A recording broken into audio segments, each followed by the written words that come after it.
one of its top competitors, Lime, who, despite the market conditions, is actually growing and is gearing to go public. Lime?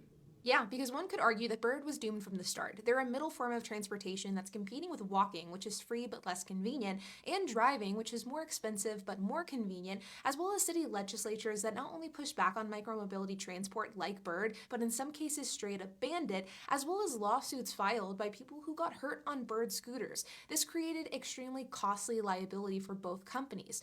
But these are issues that both Bird and Lime have had to deal with, so the real difference in operations and strategy comes down to how these companies navigated the pandemic. How so?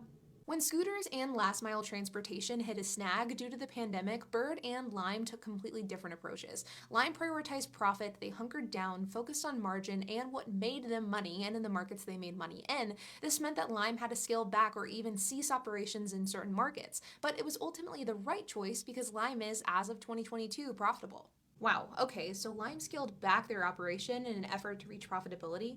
Yep, and Bird took a completely different approach. They focused on growth, with the idea that if they grow into enough markets, they will eventually reach profitability. So as a result, Bird kept growing into